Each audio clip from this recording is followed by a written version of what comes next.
My eldest son, Chris, barged into my house with his wife, Amanda.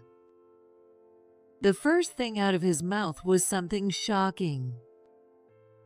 We're not going to take care of you in the future, so we're cutting ties. And don't bother seeing the grandkid either. It's a nuisance. As the two of them brazenly announced this, David, who was also there, was about to grab Chris in anger. But it was me who stopped him. When I heard they wanted to cut ties, I thought it was the perfect opportunity. Are you sure? Gladly. Chris and Amanda were taken aback. But then they seemed to decide I'd lost my mind, burst into laughter, and left. But I knew. It wouldn't be long before the two of them showed up at my door again. And sure enough, 6 months after that incident, my prediction came true. My name is Rachel, and I'm 65 years old. My husband, Tom, passed away at the age of 56, and I've been living on my own ever since. Until last year, I interacted with many people at the company I worked for. However, after leaving my job at 65, those opportunities have significantly decreased. At first, I was thrilled to enjoy some leisurely time during what used to be my work hours. But that didn't last, and I found myself wondering what to do. That's when a neighbor suggested I register with a senior employment center. After registering, I started taking contract jobs as an independent contractor and was dispatched to various workplaces. I now work 4 days a week from 9 a.m. to noon, cleaning the office of a small local business. I've been having a great time working alongside my colleagues every day. However, cleaning work is physically demanding. Even though the shifts are short, I'd be lying if I said it wasn't tiring. One day, while riding my bike to work despite feeling exhausted, I threw out my back. Ouch! I somehow managed to make it to my workplace, but the pain was so intense that I had to leave early.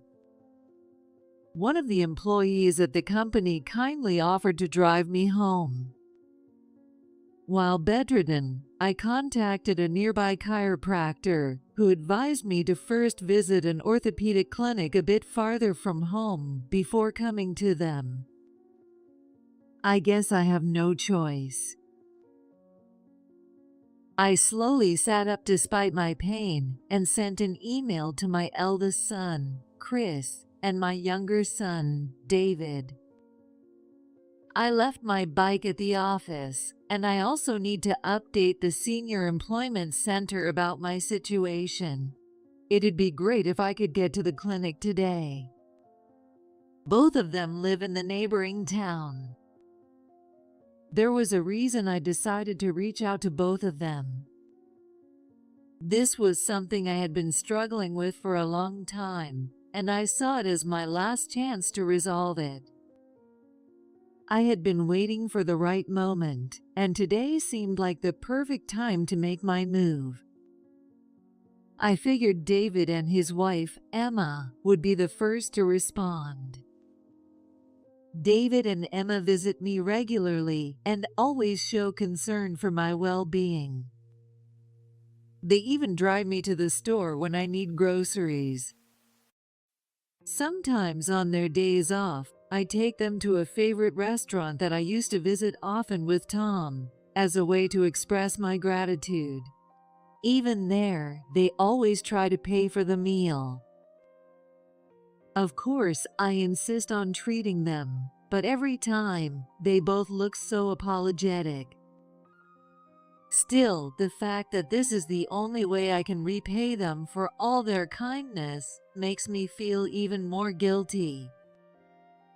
In contrast, Chris and his wife, Amanda, rarely visit unless they need something from me. Chris was originally the type to go along with others. Now that he's married, he completely conforms to Amanda's opinions. So, I had a good idea of who would respond first. Surprisingly, the first call came from Amanda. She must have heard about the situation from Chris and decided to contact me herself. Hello? Hi, I just heard from Chris. You threw out your back and can't get to the clinic, right? Yes, it's a bit of a tough situation. I'm sorry to bother you, but I wanted to reach out. Although Amanda had always been critical of me, I couldn't help but feel a tiny bit of hope from her tone this time. But, as expected, she was her usual self. There's no way we can drive you. We're busy with the kid and everything else. This is such an inconvenience, so please stop involving us in these things. I wasn't surprised, so I didn't take it personally. However, Amanda kept ranting on the phone, clearly annoyed that I had contacted her. Before relying on others, why don't you figure out how to handle these things yourself? I really didn't have any other choice this time. I seem to have upset you. Amanda only grew more passionate, continuing to lecture me. Since I was the one causing the inconvenience, I couldn't bring myself to argue back too strongly. Of course. This is such a huge inconvenience. Why don't you just take a cab to the clinic? I thought about that, but I figured I'd let Chris know first. Well, Chris told me, and now I'm the one dealing with this. I'm out right now, so it's impossible. You need to figure this out on your own. Oh, you're out. I'm sorry to bother you. Amanda is a stay-at-home mom, and I've heard that she often has lunch with her mom friends on weekdays. At a family gathering in the past, Amanda even bragged to Emma about how she regularly goes out to lunch and shares parenting tips. Today is probably one of those days. It was hard to tell if Amanda found my call annoying or if she was intentionally letting her mom friends overhear it, but she sounded more assertive than usual. I'm not your servant, Rachel. And you've got Tom's inheritance, so your life should be comfortable enough, right? The mention of Tom from Amanda left me feeling unsettled. I could even hear laughter from her mom friends in the background. At that point, I had reached my limit. I'm sorry, but if you're busy, that's fine. Honestly, you've never helped me with anything before, so I wasn't expecting much. What's that supposed to mean? Are you being sarcastic? Well, if that's how it came across, I guess I can't help it. I'm sorry if I upset you. You must be busy, so I'll let you go now. I wanted to end the call quickly, but Amanda wasn't finished. Oh, I get it. You're upset because I brought up Tom.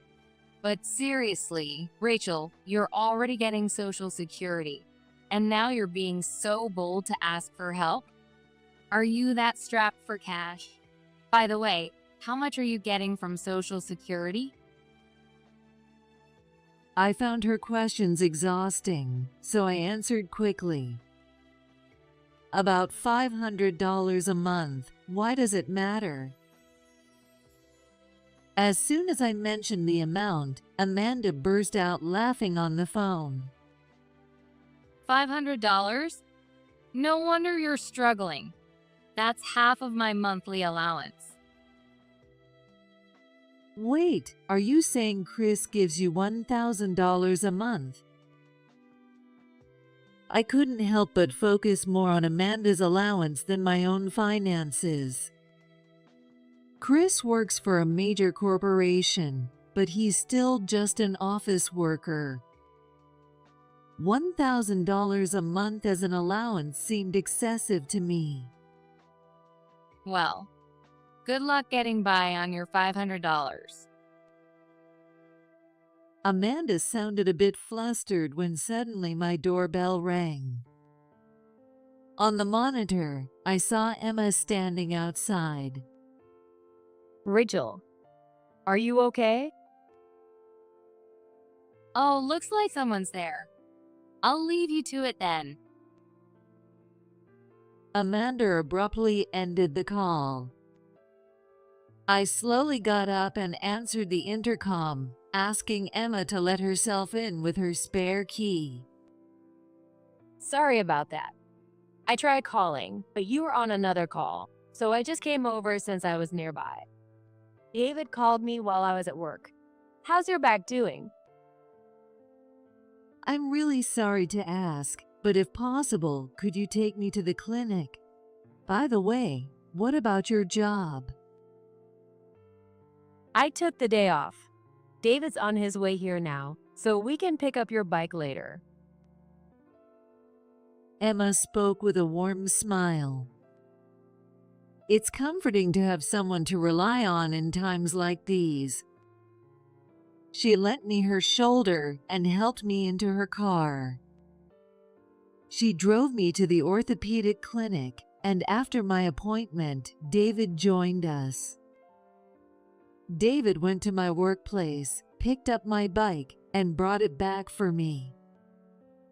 I'll need to continue visiting the clinic for a while, but once my back improves, I'll manage on my own. I told them I wouldn't need rides anymore since both David and Emma work full-time, and I didn't want to inconvenience them further. Even so, the two of them have continued to visit me regularly and drive me to the clinic. Apparently, Emma even told her parents about my situation, and through her, they sent me some homemade dishes. I feel so grateful for their support and am determined to do something for them in return. After about a month of treatment, my symptoms improved, and I returned to work with reduced shifts. Today is my day off, and David and Emma are here at my house, relaxing and having coffee with me. That's because I was the one who invited them over. A neighbor had given me a tart as a souvenir from their trip, so I asked if they'd like to come by when they had some free time. They came over the day after I reached out. They were happy to see that I was recovering, and naturally, the conversation turned to Chris and Amanda. Chris and Amanda are so selfish. They haven't checked in even once. Well, let's not be too harsh. After all, it was my back that gave out. You're too kind, Rachel. But Amanda is as self-centered as ever. She only thinks about what's convenient for them. Before Chris got married, he used to visit home regularly, just like David. In fact, Chris was probably even more considerate than David back then. But after getting married, he became completely submissive to Amanda, and as a result, he's become almost estranged from the family. The breaking point came back when Tom was still alive. Amanda announced she was pregnant and then decided they needed to buy a house. That wasn't a problem in itself. However, Amanda suddenly called to tell us about it and said, Well then, we'll be coming over tomorrow, so please be ready. She ended the call abruptly. The next day, Chris and Amanda did indeed show up. We're planning to buy a high-rise condo near the station in a neighboring town. So we'd like help with the down payment. About $50,000 should do. Tom and I were stunned. Amanda, however, looked completely unfazed. What? The down payment. I told you yesterday we're buying a condo. Well, but you didn't mention anything about a down payment. So you're not going to help us? Amanda tried to corner Tom. Tom was a quiet and mild-mannered person, not one to argue. It was clear Amanda had contacted Tom instead of me, hoping to manipulate him into agreeing. Meanwhile, Chris stood silently beside Amanda, nodding in agreement. Wait, I'm sorry, but we can't give you that money. That's not fair. We want our child to grow up in the best environment. Do you want your grandchild to struggle? We've already helped you with living expenses and rent before, haven't we? We can't give you any more money. In short, I was trying to tell them that we wouldn't be providing any more financial support. But Amanda, assuming we were out of money, said something outrageous. Then Tom should just retire. With his retirement package, you could easily give us $50,000, right? Tom, who rarely got angry, slammed the table hard. Amanda and Chris flinched. It was probably the fact that Amanda, laughing shamelessly, had not only made selfish demands, but also had the audacity to suggest quitting his job, that made it impossible for Tom to hold back his anger any longer. Get out. We will never support you again. But Amanda will be upset. Don't make me angrier. We're sorry for bothering you. Amanda, realizing she had gone too far, quickly made her exit. In the end, Chris and Amanda gave up on buying the high-rise condo. However, it seems they hadn't given up on living in a high-rise condo near the station, as I heard they ended up purchasing a nearby property with some sort of complications. I don't know what made the property complicated, but if they're satisfied, that's all that matters. Later, Amanda bragged to me about how they managed to buy it for 1/6 of their original budget and that they were now living in a high-rise condo. At that moment, I realized Amanda was the type of person who never reflects on her actions, no matter what anyone says. David and Emma knew about that story as well. That's precisely why they were so exasperated. Including everything that had happened in the past, this phone call made my decision clear. A week later, I invited David, Emma, and their 2 kids out for a meal. My recovery was thanks to their regular visits and support. When they arrived at my house and we were about to leave, Chris and Amanda showed up unannounced. Are you heading out? We came by because we have something important to discuss. David, Emma, and I were silent for a moment. However, the grandkids ended up telling them that we were going out for dinner. Oh, I see. Then we'll join you. Then she shamelessly went ahead and said it. Wait, what about your kid? My parents are watching them. Why does it matter? You could have brought them along. You've got to be kidding. We came to discuss something important. If you had told us your plans ahead of time, we could have brought them. Frustrated with Amanda's attitude, Emma seemed unable to hold back any longer and approached her, trying to explain the reason. Actually, tonight's dinner is. What? Are you saying we're not allowed to join? It's unfair to take Emma and David but exclude us. That would be so mean to Amanda. Emma, it's fine. I don't want anyone feeling left out. Let's all go. As expected of you, Rachel. Oh, I'm starving. Since the grandkids were present, I didn't want to make a scene.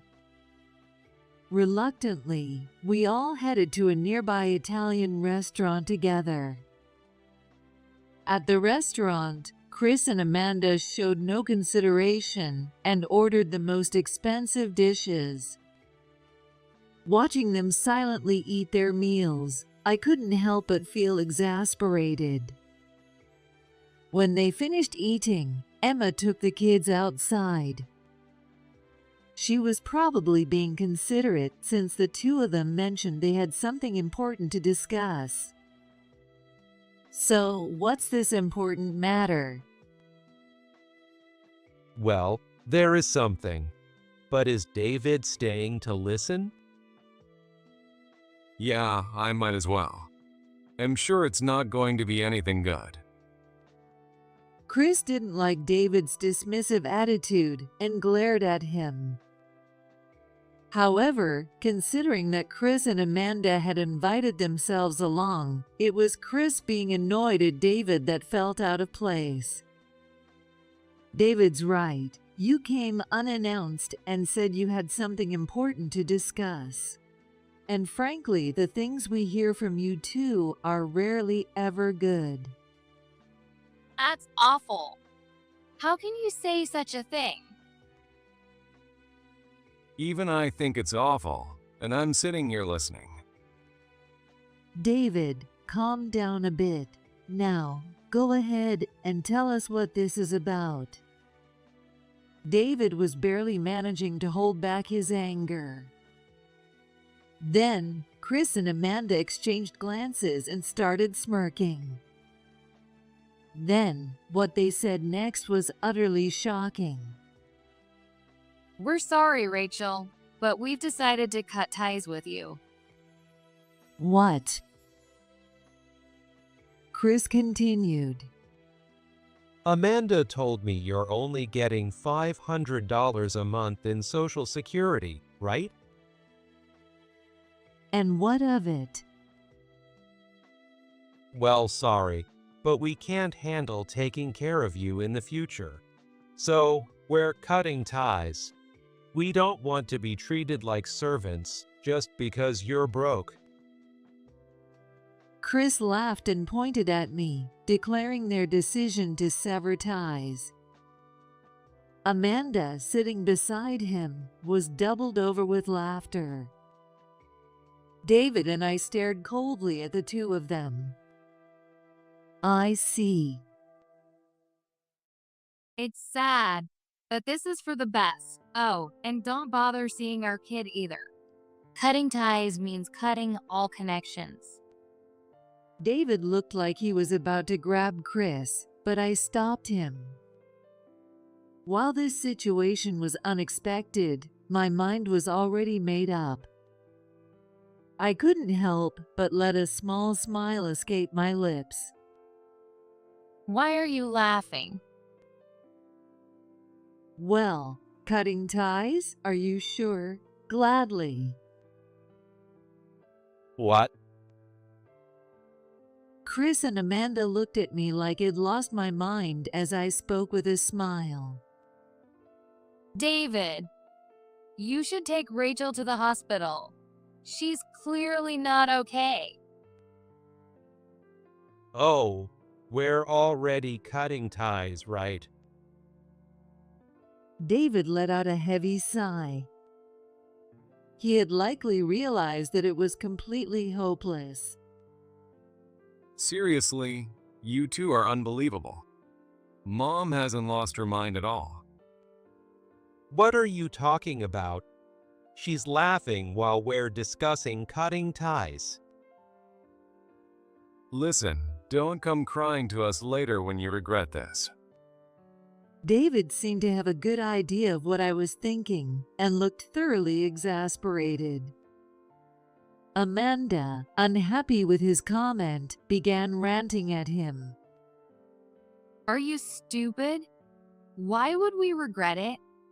There's no way we could live while supporting a poor old woman getting just $500 a month. Cutting ties is definitely the smarter choice. Amanda's right. There's no way you can live properly on $500 a month. We're not dealing with any more of this burden. Hearing this, David was visibly furious. Who do you think you are? You've never once helped out around the house. Especially after you got married, Chris, you completely changed. Say whatever you want. Mom already agreed to cut ties, so it's all settled. David, Chris is right. They've agreed to this, and I'm not expecting anything more. David looked at me with concern. Amanda, still laughing, added, Well, good luck, David. It seems like Rachel's losing it little by little. David slammed his hand on the table. Chris and Amanda flinched. Don't you dare think about coming back here again. I'm a witness to this. If you're cutting ties, then leave now. It was clear David didn't want to see them anymore. Amanda and Chris left without saying thank you. Once they were out of sight, David sighed deeply. Are you really okay with this? Yes, I feel relieved, but those two will definitely come back someday. We need to be ready for when that happens. Well, I figured it would come to this eventually. Emma and I support your decision, Mom. Thank you. I was surprised they were the ones to bring it up, though. Yeah, same here. And with that, the situation we had been bracing for finally began to unfold. 6 months after Chris and Amanda declared they were cutting ties, they showed up at my house looking furious. They kept ringing the doorbell repeatedly. Yes, who is it? It's me, Amanda. Oh, we don't have anyone by that name here. Just open the door. If you don't, I'll keep ringing the bell. Amanda, stomping her feet in frustration, looked pathetic on the camera. Watching her with a mix of pity and embarrassment was Chris. Mom, open the door. We need to talk. Amanda's clearly upset. Don't you feel sorry for her? I only have one son, and who might you be? Stop being so childish. Quit being stubborn and just listen to us. Chris started shouting through the intercom as well.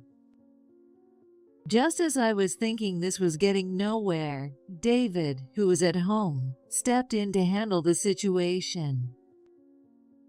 Don't make a spectacle of yourselves out there. You're just giving the neighbors something to gossip about. David? What are you doing here? It's the middle of a weekday. Don't you have work? Chris seemed quite surprised to see David there. Or rather, he probably found David's presence inconvenient. It was obvious that they had come to push a conversation that suited their own agenda. I'm on leave. You didn't seriously take time off work just to show up here for this nonsense. Did you? Nonsense? Don't be ridiculous. I only came because Amanda insisted I come with her. And don't talk to your older brother like that. I don't consider someone who causes this kind of embarrassment to be my brother. What? David glared at Chris through the intercom camera. Before the situation could escalate into a shouting match, Emma stepped in to calm things down. If they keep causing a scene, it'll just bother the neighbors more. Why don't you hear them out? What do you think, Rachel? Well, I have a pretty good idea of what this is about. But let's let them in. Mom. David looked at me, clearly angry. He clearly felt that there was no reason to let Chris and Amanda into the house after their declaration to sever ties. But I tried to convince him. David, I understand how you feel, but I'm sure this will be the last time. You know that, don't you? Emma suggested this because she believes it's the right thing to do. David, just let it go. Fine. Reluctantly, David agreed, and we let the agitated Chris and Amanda into the house. When I invited Amanda into the living room, she boldly sat on the sofa and immediately blurted out something outrageous. Rachel, you bought David's house, didn't you? You didn't even help us with a down payment. This is unbelievable. Apparently, Amanda had heard through her mom friends that David and Emma had purchased a house. Although their kids live in a different town, they attend the same extracurricular activities as Amanda's child, which is how they share mutual acquaintances. This is likely why Amanda has been so hostile toward David and Emma. David and Emma's two children are charming and very popular among other parents. On top of that, they are excellent students with outstanding grades at their tutoring center. In contrast, Chris and Amanda's only child is hardworking but struggles to improve academically. This has led to Amanda being compared to David and Emma by her mom friends, which seems to put her in a very bad mood. Even during family gatherings, Amanda would intentionally raise her voice so her child could hear and say things like this. Everyone's so cold to my child. Shouldn't families step up and defend them if others are talking behind their back? If you're unhappy, maybe you should just leave. Your child looks uncomfortable. I thought it was completely unacceptable for her to take it out on the child, so I firmly called her out on it. After that, Amanda stopped bad-mouthing others at home. I later learned that the kids had apologized to each other because they had a good relationship despite their mother's behavior. It saddened me that Amanda couldn't see the good qualities in her own polite and well-mannered child. And now today, Amanda was here to complain that I had supposedly helped David and Emma buy a house. This was no surprise to me. Rachel, I know you helped them, so you should help us too. How much did you give them? Amanda demanded money from me, holding out her hand. Her audacity was so shocking that I wasn't even angry. I was just baffled. Let me make this clear. It wasn't help. Why would I need to help you? A mom friend told me she saw you at the hardware store with David and Emma, picking out furniture. She even saw you paying at the register. Well, your friend sounds just as rude as you are. How intrusive. Excuse me. It's far more rude for you to favor one sibling over the other. We've been treated like nothing but an afterthought. David and Emma exchanged bewildered glances. They were stunned by how relentlessly self-centered Amanda's comments were. I decided it was time to put an end to this nonsense. Of course, I helped. We're going to be living together. Living together? Yes, we're living together, so I contributed to the cost of their new home. Since it's going to be my house too, there's nothing wrong with me paying for it. Amanda didn't seem convinced by what I said. At that moment, David and Emma stepped in. Honestly, I still feel like we should have paid a little more ourselves. I'm not entirely satisfied. We're grateful, but having you cover the full amount feels like too much. You two have done so much for me, and since I'll continue to rely on you, it's only fair. Hearing this, Amanda was stunned. Wait, what do you mean? The full amount? We bought it outright. About $500,000.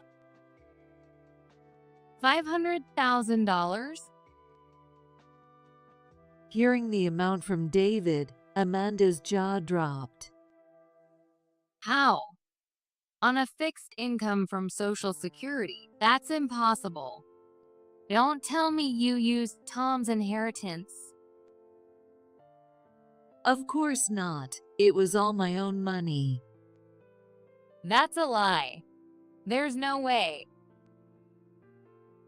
Amanda, thinking that someone like me living on $500 a month from Social Security couldn't possibly afford $500,000, looked at Chris for agreement.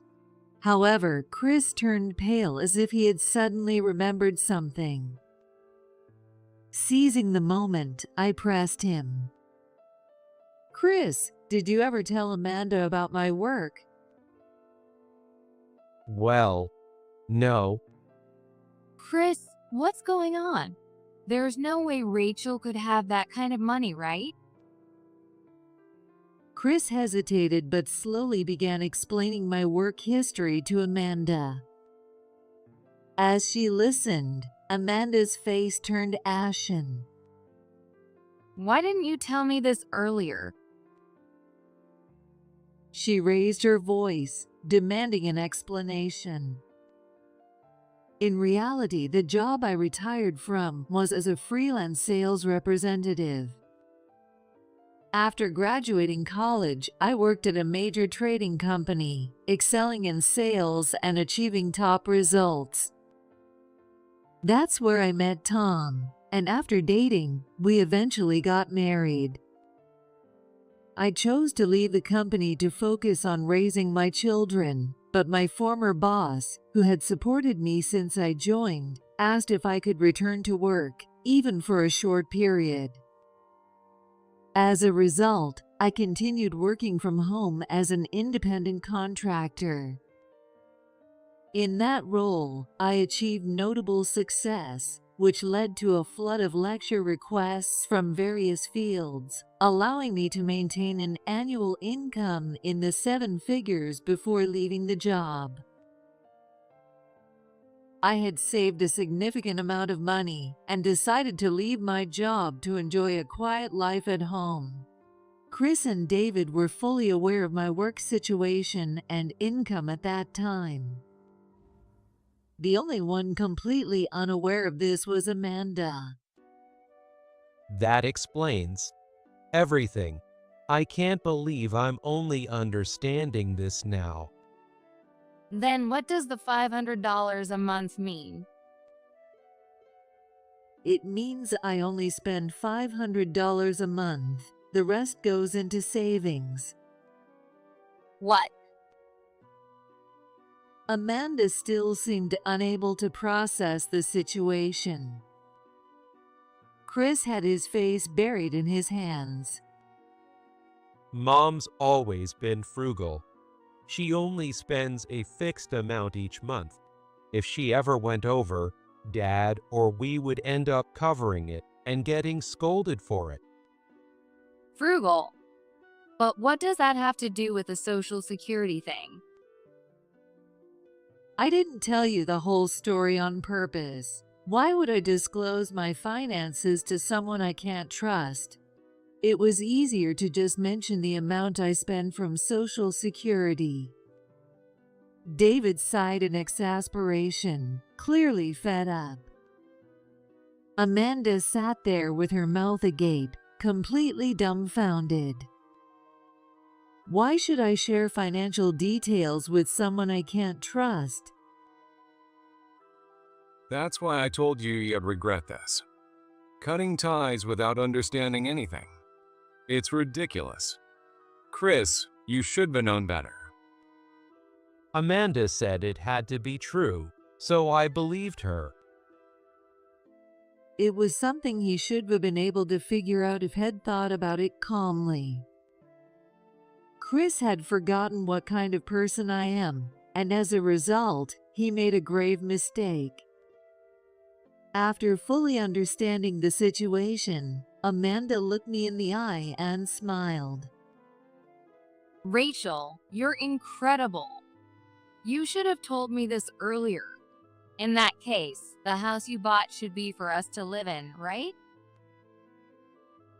Everyone, including Chris, was stunned by what Amanda said. What? That would solve everything. Honestly, Rachel, it makes way more sense for you to stay in this house. And David and Emma both work full-time, so they can afford their own house, right? They even said earlier that they wanted to contribute. It was hard to believe such a statement was coming from someone who had declared they were cutting ties just 6 months ago. Everyone was stunned. Even Chris looked visibly taken aback.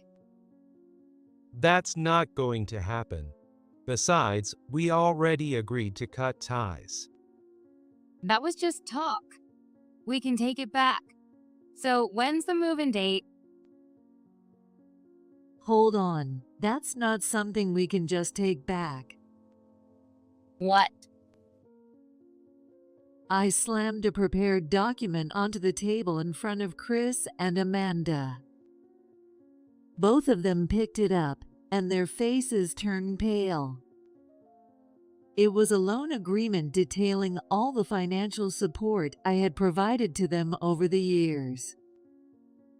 Don't tell me you forgot. When I provided that support, you promised Tom that you wouldn't take the money for granted. He insisted that we document everything properly before offering any help. Wait, was it really that much money? There must be some mistake, right? Amanda, who had been boasting so confidently, was now trembling and speaking in a small voice. And no wonder, the amount easily exceeded 6 figures. Do you not even know how much support you've received? And do you know where that money came from? Well, it must have come from Tom's money. All of it was my money. Tom lost everything to gambling. The reason I became so strict about finances was because of Tom's mistakes. Shortly after we got married, I discovered that Tom had debts. Even after paying off all the debts and promising never to gamble again, Tom secretly started gambling once more, which is why we kept our finances separate. That's why Tom was so angry when Amanda suggested he retire. It wasn't just because she was trying to dictate his decisions, but also because he had a reason he simply couldn't quit, even if he wanted to. Tom's company allowed him to borrow money from the company through a system of repayment from his salary. And Tom had borrowed money to the maximum limit for his gambling.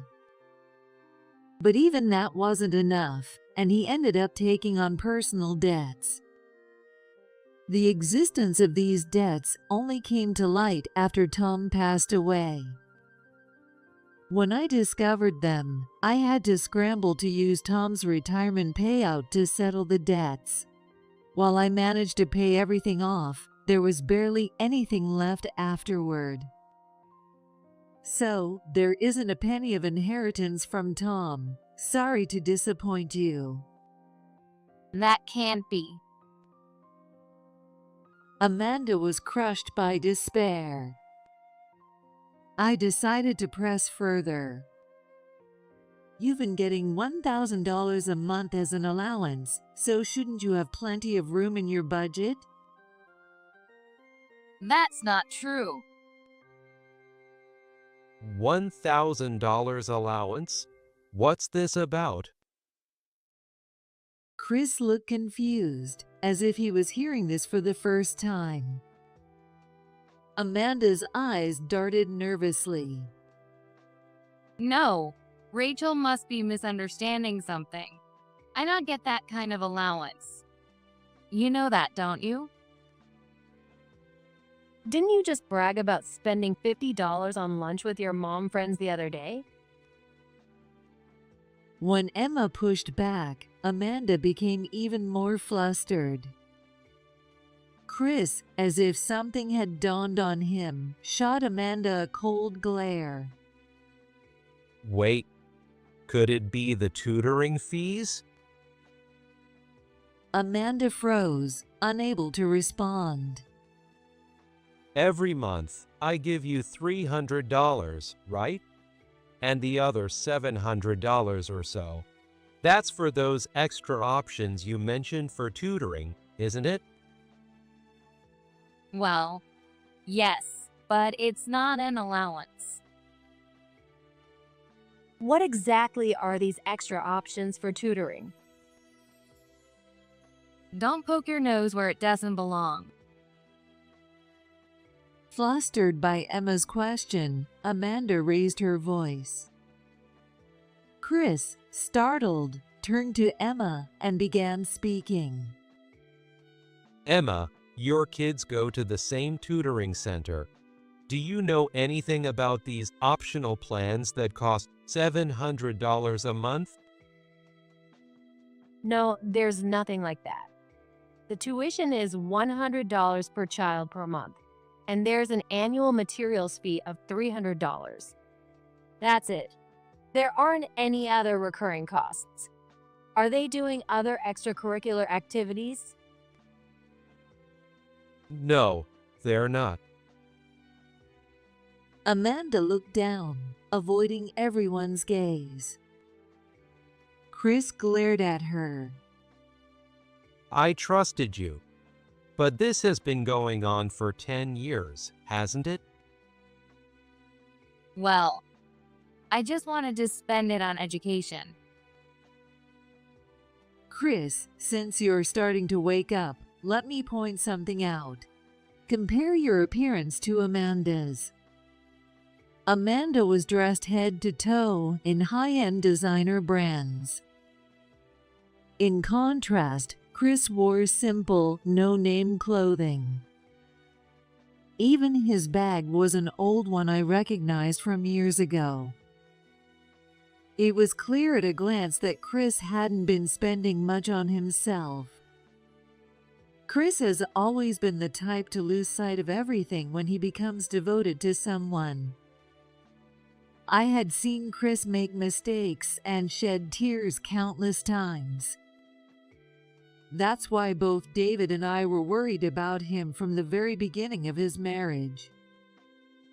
It seemed Chris had finally come to his senses, as he apologized on the spot. I'm truly sorry for everything up until now. I'll go over the money we owe and discuss it with my family. Wait, Chris! We're leaving. Amanda, unable to argue, followed Chris out the door. If Chris hadn't come to his senses, I was prepared to cut ties with him for good. However, seeing him finally wake up, it turned out to be a reassuring outcome as a parent. After returning home, Chris sold all of Amanda's luxury brand items. It turned out that Amanda had been lying, claiming the money was for their child's tuition, and using the allowance Chris gave her as personal spending money. Even after selling everything, the money barely covered a tenth of what they owed. Chris came to the house to personally deliver the money and promised to pay the rest in full. Since Amanda wasn't with him, I asked where she was. She went back to her parents' house. When I told her parents the truth, they were furious. Divorce was brought up, but they begged me to stay married until the child is grown.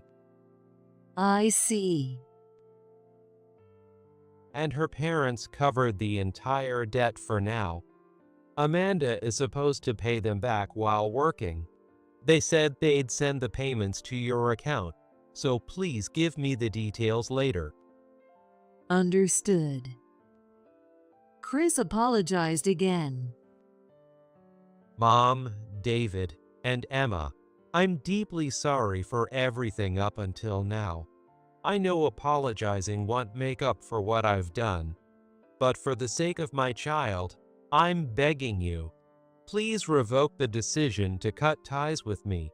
I know it's selfish to ask, but I'm pleading with you. David was relieved. If you've truly woken up, then fine. Honestly, it was all just a matter of apologizing. Just say you're happy about it. Rachel, you're okay with this, right? Yes, of course. With that, smiles returned to our home, and peace was restored.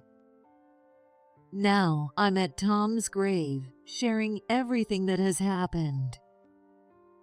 I came to report to Tom about the move and about Chris, whom he had worried about until the very end.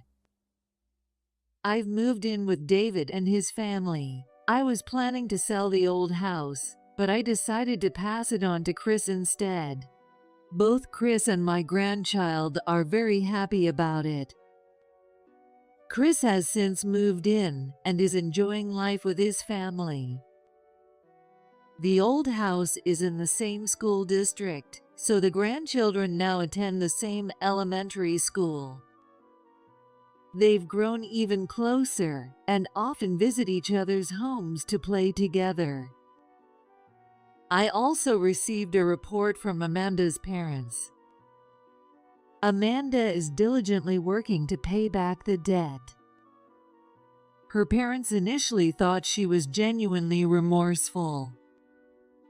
However, after visiting their grandchild, Amanda didn't ask anything about her child. Instead, she kept asking if Chris still cared about her. When they questioned why she didn't show concern for her child, Amanda seemed indifferent. To make matters worse, she even said that when she and Chris reconcile, she plans to leave the child with her parents.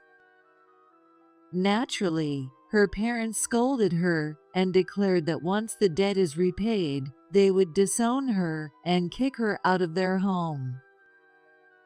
Though Amanda is now pretending to care about her child, it's too late. However, it's clear that Amanda still has lingering feelings for Chris, so her parents have decided to monitor her closely to ensure no harm comes to him. As for the grandchild, he apparently don't care about not seeing Amanda. In fact, he even said he doesn't want to see her at all. He felt better now that Amanda, who had been embarrassing him, was gone. Smiles have returned, and the grandchild is happily spending every day with Chris. Still, I know that anything could happen.